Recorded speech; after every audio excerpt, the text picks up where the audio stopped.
आप सबका स्वागत है। कुछ दिन पहले देश ने एक ऐसी उपलब्धि हासिल की है जो हम सभी को प्रेरणा देती है। भारत के सामर्थ्य के प्रति एक नया विश्वास जगाती है। आप लोग क्रिकेट के मैदान पर टीम इंडिया के किसी बैट्समैन की सेंचुरी सुनकर खुश होते होंगे, लेकिन भारत ने एक और मैदान में सेंचुरी लगाई है और वो बहुत विशेष है। इस महीने 5 तारीख को देश में यूनिकॉर्न की संख्या 100 के आंकड़े तक पहुंच गई है। और आपको तो पता ही है, एक यूनिकॉर्न यानी कम से कम 7,500 करोड़ रुपए का स्टार्टअप। इन यूनिकॉर्न्स का कुल वैल्यूएशन $330 बिलियन यानी 25 लाख करोड़ रुपयों से भी ज्यादा है। निश्चित रूप से ये बात हर भारतीय के लिए गर्व करने वाली बात है। आपको यह जानकर भी हैरानी होगी कि हमारे कुल यूनिकॉर्न में से 44 पिछले साल बने थे। इतना ही नहीं, इस वर्ष के 3-4 महीने में ही 14 और नए यूनिकॉर्न बन गए। इसका मतलब यह हुआ कि ग्लोबल पैंडेमिक के इस दौर में भी हमारे स्टार्टअप्स वेल्थ और वैल्यू क्रिएट करते रहे। इंडियन यूनिकॉर्न्स का average annual growth rate USA, UK और अन्य कई देशों से भी ज्यादा है। एनालिस्ट का तो ये भी कहना है कि आने वाले वर्षों में इस संख्या में तेज उछाल देखने को मिलेगी। एक अच्छी बात ये भी है कि हमारे यूनिकॉर्न्स डाइवर्सिफाइंग है। ये e commerce, fintech, edtech, biotech जैसे कई क्षेत्रों में काम कर रहे हैं। एक और बात जिसे मैं ज्यादा अहम मानता हूं वो ये है कि स्टार्टअप्स की दुनिया न्यू इंडिया की स्पिरिट को रिफ्लेक्ट कर रही है। आज भारत का स्टार्टअप इकोसिस्टम सिर्फ बड़े शहरों तक ही सीमित नहीं है। छोटे छोटे शहरों और कस्बों से भी एंटरप्रेन्योर सामने आ रहे हैं। इससे पता चलता है कि भारत में जिसके पास इनोवेटिव आइडिया है वो वेल्थ क्रिएट कर सकता है। साथियों, देश की इस सफलता के पीछे देश की युवा शक्ति, देश के टैलेंट और सरकार सभी मिलकर के प्रयास कर रहे हैं। हर किसी का योगदान है। लेकिन इसमें एक और बात महत्वपूर्ण है, वो है स्टार्टअप वर्ल्ड में राइट मेंटरिंग यानी सही मार्गदर्शन। एक अच्छा मेंटर स्टार्टअप को नई ऊंचाइयों तक ले जा सकता है। वह फाउंडर्स को राइट डिसीजन के लिए हर तरह से गाइड कर सकता है। मुझे इस बात का गर्व है कि भारत में ऐसे बहुत से मेंटर्स हैं जिन्होंने स्टार्टअप्स को आगे बढ़ाने के लिए खुद को समर्पित कर दिया है। श्रीधर वेम्बू जी को हाल ही में पद्म सम्मान मिला है। वह खुद एक सफल एंटरप्रेन्योर है, लेकिन अब उन्होंने दूसरे एंटरप्रेन्योर को ग्रूम करने का भी बीड़ा उठाया है। श्रीधर जी ने अपना काम ग्रामीण इलाके से शुरू किया है। वे ग्रामीण युवाओं को गांव में ही रहकर इस क्षेत्र में कुछ करने के लिए प्रोत्साहित कर रहे हैं। हमारे यहाँ मदन पड़ाकी जैसे लोग भी हैं जिन्होंने रूरल एंटरप्रेन्योर्स को बढ़ावा देने के लिए 2014 में वन ब्रिज नाम का प्लेटफॉर्म बनाया था। आज वन ब्रिज दक्षिण और पूर्वी भारत के 75 से अधिक जिलों में मौजूद है। इससे जुड़े 9,000 से अधिक रूरल एंटरप्रेन्योर्स ग्रामीण उपभोक्ताओं को अपनी सेवाएं उपलब्ध करा रहे हैं। मीरा शेनॉय जी भी ऐसी ही एक मिसाल है। वो रूरल, ट्राइबल और डिसेबल यूथ के लिए मार्केट लिंक स्किल ट्रेनिंग के क्षेत्र में उल्लेखनीय कार्य कर रही है। मैंने यहां तो कुछ ही नाम लिए हैं, लेकिन आज हमारे बीच मेंटर्स की कमी नहीं है। हमारे लिए यह बहुत प्रसन्नता की बात है कि स्टार्टअप्स के लिए आज देश में एक पूरा सपोर्ट सिस्टम तैयार हो रहा है। मुझे विश्वास है कि आने वाले समय में हमें भारत के स्टार्टअप वर्ल्ड के प्रगति की नई उड़ान देखने को मिलेगी। साथियों, कुछ दिनों पहले मुझे एक ऐसी इंटरेस्टिंग और अट्रैक्टिव चीज मिली जिसमें देशवासियों की क्रिएटिविटी और उनके आर्टिस्टिक टैलेंट का रंग भरा है।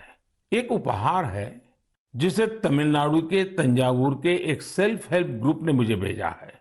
इस उपहार में भारतीयता की सुगंध है और मातृशक्ति के आशीर्वाद। मुझ पर उनके स्नेह की भी झलक है। यह एक स्पेशल तंजावुर डॉल है जिसे जीआई टैग भी मिला हुआ है। मैं तंजावुर सेल्फ हेल्प ग्रुप को विशेष धन्यवाद देता हूं कि उन्होंने मुझे स्थानीय संस्कृति में रचे बसे इस उपहार को भेजा। वैसे साथियों, ये तंजावुर डॉल जितनी खूबसूरत होती है उतनी ही खूबसूरती से ये महिला सशक्तिकरण की नई गाथा भी लिख रही है। तंजावुर में महिलाओं के सेल्फ हेल्प ग्रुप्स के स्टोर और कियोस्क भी खुल रहे हैं। इसकी वजह से कितने ही गरीब परिवारों की जिंदगी बदल गई है। ऐसे कियोस्क और स्टोर्स की सहायता से महिलाएं अब अपने प्रोडक्ट ग्राहकों को सीधे बेच पा रही हैं। इस पहल को तारगईगल कई विनयी पोरुत्कल विरप्पनई अंगाड़ी नाम दिया गया है। खास बात यह है कि इस पहल से 22 सेल्फ हेल्प ग्रुप जुड़े हुए हैं। आपको ये भी जानकर अच्छा लगेगा कि महिला सेल्फ हेल्प ग्रुप्स, महिला स्वयं सहायता समूह के ये स्टोर तंजावुर में बहुत ही प्राइम लोकेशन पर खुले हैं। इनकी देखरेख की पूरी जिम्मेदारी भी महिलाएं उठा रही हैं। ये महिला self help group Thanjavur doll और ब्रोंज लैंप जैसे जीआई प्रोडक्ट के अलावा खिलौने, मेट और आर्टिफिशियल ज्वेलरी भी बनाते हैं। ऐसे स्टोर की वजह से जीआई प्रोडक्ट्स के साथ साथ हैंडीक्राफ्ट के प्रोडक्ट की बिक्री में भी काफी तेजी देखने को मिली है। इस मुहिम की वजह से न केवल कारीगरों को बढ़ावा मिला है, बल्कि महिलाओं की आमदनी बढ़ने से उनका सशक्तिकरण भी हो रहा है। मेरा मन की बात के श्रोताओं से भी एक आग्रह है, आप अपने क्षेत्रों में ये पता लगाएं कि कौन से महिला सेल्फ हेल्प ग्रुप काम कर रहे हैं। उनके प्रोडक्ट्स के बारे में भी आप जानकारी जुटाएं और ज्यादा से ज्यादा इन उत्पादों को उपयोग में लाएं। ऐसा करके आप सेल्फ हेल्प ग्रुप की आय बढ़ाने में तो मदद करेंगे ही, आत्मनिर्भर भारत अभियान को भी गति देंगे। साथियों, हमारे देश में कई सारी भाषाओं, लिपियां और बोलियों का समृद्ध खजाना है। अलग अलग क्षेत्रों में अलग अलग पहनावा, खान पान और संस्कृति, ये हमारी पहचान है। ये डाइवर्सिटी, ये विविधता एक राष्ट्र के रूप में हमें अधिक सशक्त करती है और एकजुट रखती है। इसी से जुड़ा एक बेहद प्रेरक उदाहरण है एक बेटी कल्पना का, जिसे मैं आप सभी के साथ साझा करना चाहता हूं। उनका नाम कल्पना है, लेकिन उनका प्रयास एक भारत श्रेष्ठ भारत की सच्ची भावना से भरा हुआ है। दरअसल कल्पना ने हाल ही में कर्नाटका में अपनी 10वीं की परीक्षा पास की है। लेकिन उनकी सफलता की बेहद खास बात यह है कि कल्पना को कुछ समय पहले तक कन्नड़ा भाषा ही नहीं आती थी। उन्होंने न सिर्फ 3 महीने में कन्नड़ा भाषा सीखी, बल्कि 92 नंबर भी मिला करके दिखाए। आपको ये जानकर हैरानी हो रही होगी, लेकिन ये सच है। उनके बारे में और भी कई बातें ऐसी हैं जो आपको हैरान भी करेगी और प्रेरणा भी देगी। कल्पना मूल रूप से उत्तराखंड के जोशीमठ की रहने वाली है। वे पहले टीबी से पीड़ित रही थी और जब वे तीसरी कक्षा में थी तभी उनकी आंखों की रोशनी भी चली गई थी। लेकिन कहते हैं ना, जहां चाह वहां राह। कल्पना बाद में मैसूरू की रहने वाली प्रोफेसर तारामूर्ति के संपर्क में आई, जिन्होंने न सिर्फ उन्हें प्रोत्साहित किया बल्कि हर तरह से उनकी मदद भी की। आज वो अपनी मेहनत से हम सब के लिए एक उदाहरण बन गई है। मैं कल्पना को उनके हौसले के लिए बधाई देता हूं। इसी तरह हमारे देश में कई ऐसे लोग भी हैं जो देश की भाषाई विविधता को मजबूत करने का काम कर रहे हैं। ऐसे ही एक साथी हैं पश्चिम बंगाल में पुरुलिया के श्रीपति टूडू जी। टूडू जी पुरुलिया की सिद्धो कानो बिरसा यूनिवर्सिटी में संथाली भाषा के प्रोफेसर हैं। उन्होंने संथाली समाज के लिए उनकी अपनी ओल्ड चिकी लिपि में देश के संविधान की कॉपी तैयार की है। श्रीपति टूडू जी कहते हैं कि हमारा संविधान हमारे देश के हर एक नागरिक को उनके अधिकार और कर्तव्य का बोध कराता है। इसलिए प्रत्येक नागरिक को इससे परिचित होना जरूरी है। इसलिए उन्होंने संथाली समाज के लिए उनकी अपनी लिपि में संविधान की कॉपी तैयार करके भेंट सौगात के रूप में दी है। मैं श्रीपति जी की सोच और उनके प्रयासों की सराहना करता हूं। ये एक भारत श्रेष्ठ भारत की भावना का जीवंत उदाहरण है। इस भावना को आगे बढ़ाने वाले ऐसे बहुत से प्रयासों के बारे में आपको एक भारत श्रेष्ठ भारत की वेबसाइट पर भी जानकारी मिलेगी। यहाँ आपको खान पान, कला, संस्कृति, पर्यटन समेत ऐसे कई विषयों पर एक्टिविटीज के बारे में पता चलेगा। आप इन एक्टिविटीज में हिस्सा भी ले सकते हैं। इससे आपको अपने देश के बारे में जानकारी भी मिलेगी और आप देश की विविधता को महसूस भी करेंगे। मेरे प्यारे देशवासियों, इस समय हमारे देश में उत्तराखंड के 4 धाम की पवित्र यात्रा चल रही है। 4 धाम और खासकर केदारनाथ में हर दिन हजारों की संख्या में श्रद्धालु वहां पहुंच रहे हैं। लोग अपनी 4 धाम यात्रा के सुखद अनुभव शेयर कर रहे हैं। लेकिन मैंने ये भी देखा कि श्रद्धालु केदारनाथ में कुछ यात्रियों द्वारा फैलाई जा रही गंदगी की वजह से बहुत दुखी भी है। सोशल मीडिया पर भी कई लोगों ने अपनी बात रखी है। हम पवित्र यात्रा में जाएं और वहां गंदगी का ढेर हो, ये ठीक नहीं। लेकिन साथियों, इन शिकायतों के बीच कई अच्छी तस्वीरें भी देखने को मिल रही हैं। जहां श्रद्धा है वहां सृजन और सकारात्मकता भी है। कई श्रद्धालु ऐसे भी हैं जो बाबा केदार के धाम में दर्शन पूजन के साथ साथ स्वच्छता की साधना भी कर रहे हैं। कोई अपने ठहरने के स्थान के पास सफाई कर रहा है, तो कोई यात्रा मार्ग से कूड़ा कचरा साफ कर रहा है। स्वच्छ भारत अभियान की टीम के साथ मिलकर कई संस्थाएं और स्वयंसेवी संगठन भी वहां काम कर रहे हैं। साथियों, हमारे यहाँ जैसे तीर्थ यात्रा का महत्व होता है, वैसे ही तीर्थ सेवा का भी महत्व बताया गया है। और मैं तो ये भी कहूंगा, तीर्थ सेवा के बिना तीर्थ यात्रा भी अधूरी है। देवभूमि उत्तराखंड में से कितने ही लोग हैं जो स्वच्छता और सेवा की इस साधना में लगे हुए हैं। रुद्रप्रयाग के रहने वाले श्रीमान मनोज बैंजवाल जी से भी आपको बहुत प्रेरणा मिलेगी। मनोज जी ने पिछले 25 वर्षों से पर्यावरण की देखरेख का बीड़ा उठा रखा है। वो स्वच्छता की मुहिम चलाने के साथ ही पवित्र स्थलों को प्लास्टिक मुक्त करने में भी जुटे रहते हैं। वहीं गुप्त काशी में रहने वाले सुरेंद्र बगवाड़ी जी ने भी स्वच्छता को अपना जीवन मंत्र बना लिया है।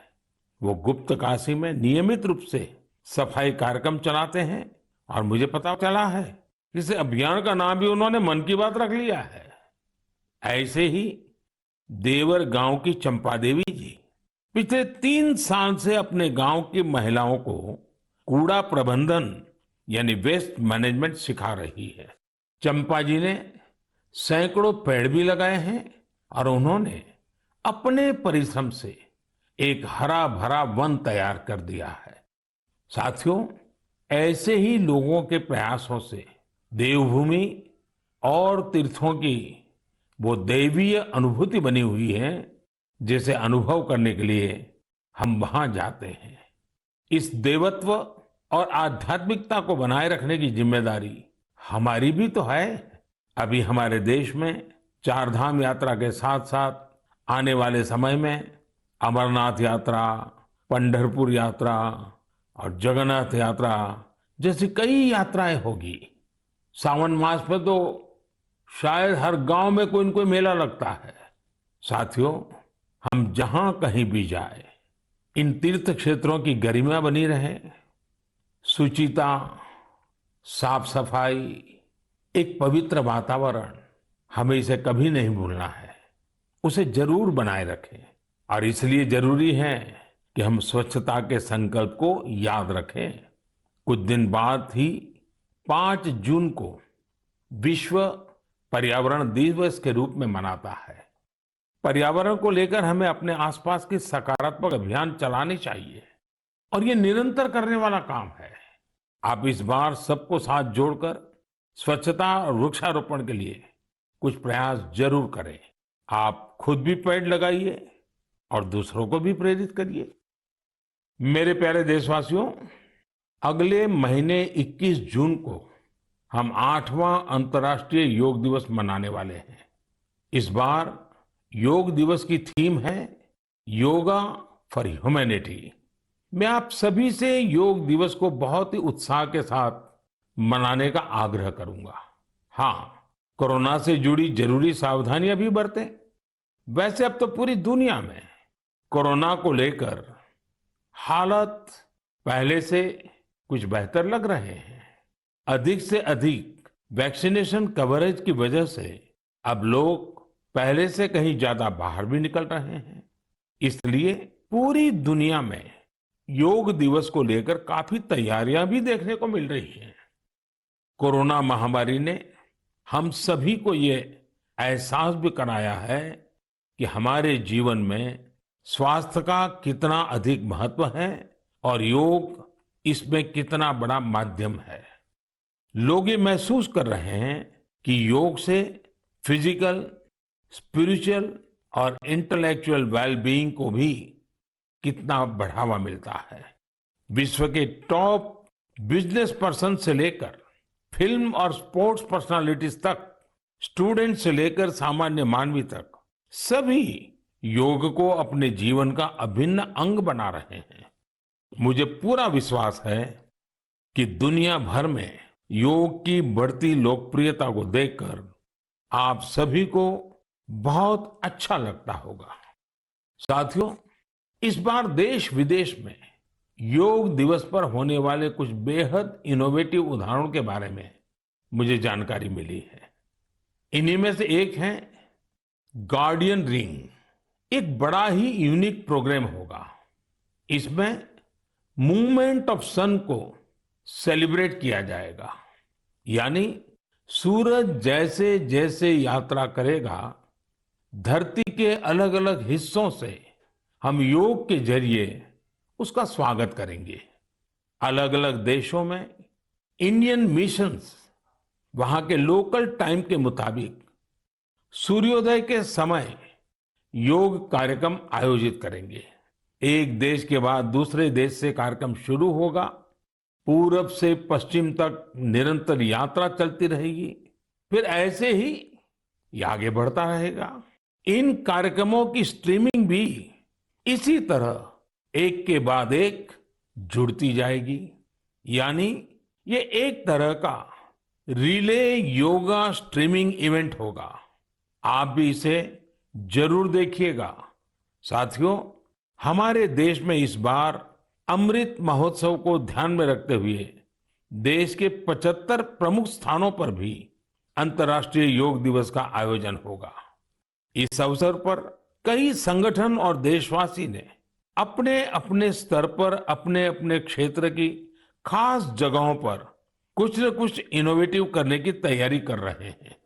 मैं आपसे भी यह आग्रह करूंगा, इस बार योग दिवस मनाने के लिए आप अपने शहर, कस्बे या गांव की किसी ऐसी जगह चुनें जो सबसे खास हो। ये जगह कोई प्राचीन मंदिर और पर्यटन केंद्र हो सकता है या फिर किसी प्रसिद्ध नदी, झील या तालाब का किनारा भी हो सकता है। इससे योग के साथ साथ आपके क्षेत्र की पहचान भी बढ़ेगी और पर्यटन को भी बढ़ावा मिलेगा। इस समय योग दिवस को लेकर 100 डे काउंटडाउन भी जारी है, या यूं कहें कि निजी और सामाजिक प्रयासों से जुड़े कार्यक्रम 3 महीने पहले ही शुरू हो चुके हैं। जैसा कि दिल्ली में 100वें दिन और 75वें दिन के काउंटडाउन प्रोग्राम्स हुए हैं, वहीं असम के शिवसागर में 50वें और हैदराबाद में 25वें काउंटडाउन इवेंट आयोजित किए गए। मैं चाहूंगा कि आप भी अपने यहां अभी से योग दिवस की तैयारियां शुरू कर दीजिए। ज्यादा से ज्यादा लोगों से मिलिए। हर किसी को योग दिवस के कार्यक्रम में जुड़ने के लिए आग्रह कीजिए, प्रेरित कीजिए। मुझे पूरा भरोसा है कि आप सभी योग दिवस में बढ़ चढ़कर हिस्सा लेंगे, साथ ही योग को अपने दैनिक जीवन में भी अपनाएंगे। साथियों, कुछ दिन पहले मैं जापान गया था। अपने कई कार्यक्रमों के बीच मुझे कुछ शानदार शख्सियतों से मिलने का मौका मिला। मैं मन की बात में आपसे उनके बारे में चर्चा करना चाहता हूं। वे लोग हैं तो जापान के, लेकिन भारत के प्रति इनमें गजब का लगाव और प्रेम है। इनमें से एक है हिरोशी कोइके जी, जो एक जाने माने आर्ट डायरेक्टर है। आपको ये जानकर बहुत ही खुशी होगी कि इन्होंने महाभारत प्रोजेक्ट को डायरेक्ट किया है। इस प्रोजेक्ट की शुरुआत कंबोडिया में हुई थी और पिछले 9 सालों से ये निरंतर जारी है। हिरोशी कोइके जी हर काम बहुत ही अलग तरीके से करते हैं। वे हर साल एशिया के किसी देश की यात्रा करते हैं और वहां लोकल आर्टिस्ट और म्यूजिशियंस के साथ महाभारत के कुछ हिस्सों को प्रोड्यूस करते हैं। इस प्रोजेक्ट के माध्यम से उन्होंने इंडिया, कंबोडिया और इंडोनेशिया सहित 9 देशों में प्रोडक्शन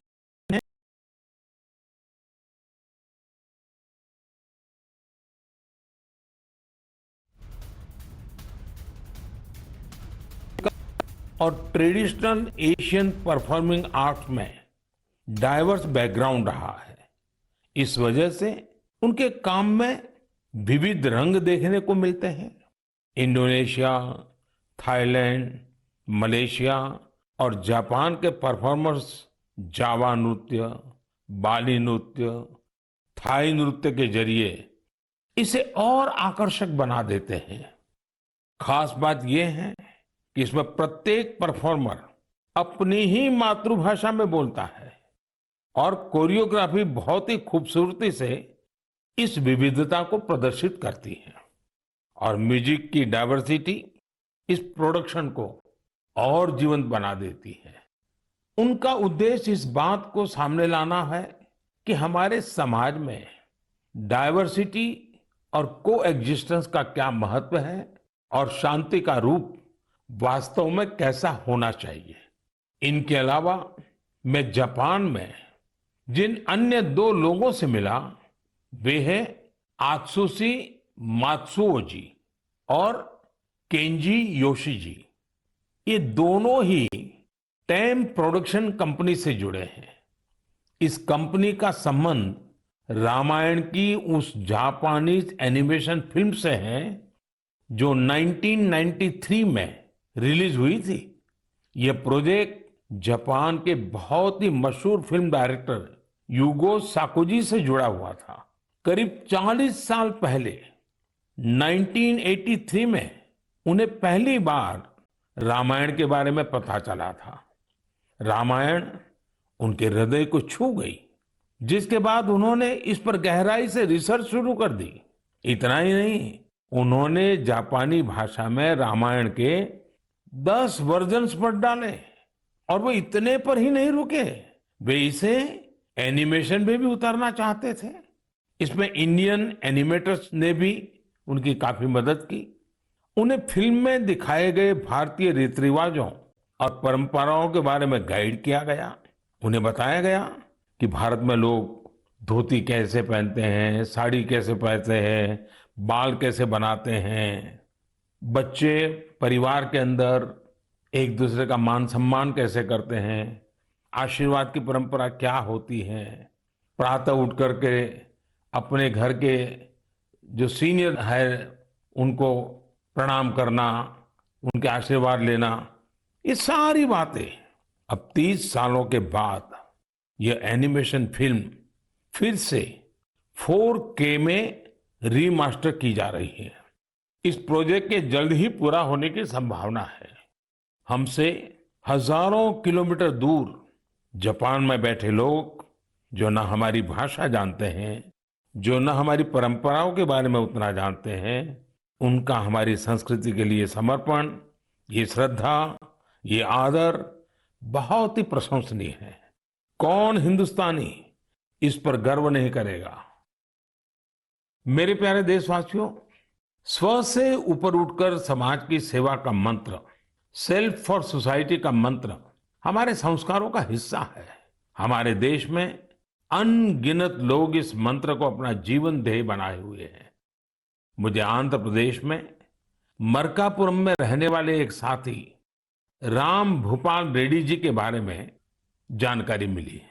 आप जानकर हैरान रह जाएंगे कि राम भूपाल रेड्डी जी ने रिटायरमेंट के बाद मिलने वाली अपनी सारी कमाई बेटियों की शिक्षा के लिए दान कर दी है।